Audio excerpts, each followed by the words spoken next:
सभी को जय भोलेनाथ, हर हर महादेव।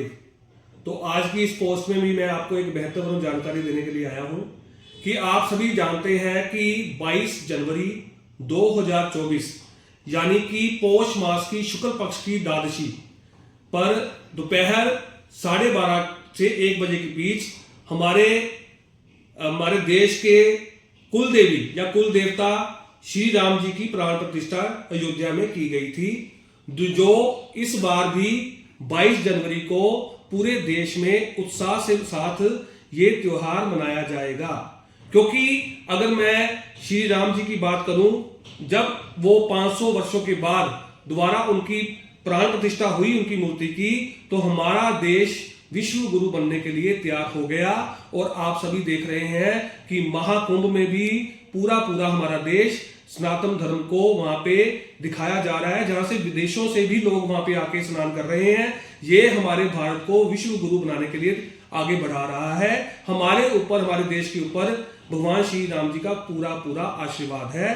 तो मैं आपको, पूरे देशवासियों को ये एक प्रार्थना करूंगा कि इस बार भी 22 जनवरी 2025 को अपने घर में दीपमाला अवश्य करें, और वो दीपमाला मिट्टी के दियों के साथ करें, सरसों का तेल डालकर, और साथ में रुई की बाती के साथ हम अपने घर में सजावट करें। श्री राम जी के प्राण प्रतिष्ठा जो मूर्ति के उत्सव के माहौल में अपने घर में एक दीपावली तरह माहौल बनाएं कि हमारा देश और हमारे देशवासी हमेशा खुशहाल रहे, हमारे घरों में सुख आए, हमारे बच्चों के अंदर सनातन धर्म पैदा हो, धर्म का पालना उनके मन में आए कि धर्म की पालना कैसे करनी है, वो सही मार्ग पर चले, हम दोषों से बचे रहें, हम मुश्किलों से बचे रहें, और मिलके अपने देश को पूरे विश्व में बहुत सा आगे लेके जाएं। और मैं सभी को ये प्रार्थना करता हूं कि हमारा देश बहुत बढ़ रहा है, और हमारे देश को बढ़ाने के लिए जो आने वाले हमारी पीढ़ियां हैं, जो हमारे बच्चे हैं,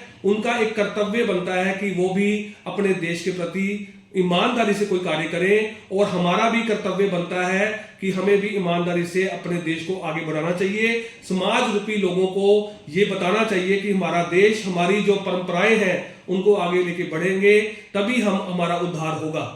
तो इसी के साथ मैं आपको एक स्पेशल जानकारी ये देना चाहता हूं कि जैसे हमारे देश की कुलदेवी श्री राम जी हैं, तो इसी तरह जैसे आप जन्म लेते हैं तो आपके परिवार में भी एक कुलदेवी या हमारे ऐसी जगह होती है जहां पे हमारे बड़े जाते थे, हमारे पूर्वज जाते थे, तो हमें भी वहां पे जाना नहीं छोड़ना चाहिए। इससे भी हमारे दोषों में, हमारे जीवन में जो कठिनाइयां, जो मुश्किलें, जो दुख है, उसमें कमी आती है। तो अपनी मैं आपको यही बताना चाहता हूं, अपने जड़ों से जुड़े रहें, तभी हम फलेंगे फूलेंगे। क्योंकि जब हमारी जड़ खत्म हो जाती है किसी पेड़ की, तो उस पे फूल और फल लगने बंद हो जाते हैं। तो हम अपनी जड़ों से जुड़े रहेंगे तो हम वर्षों तक आगे बढ़ते रहेंगे।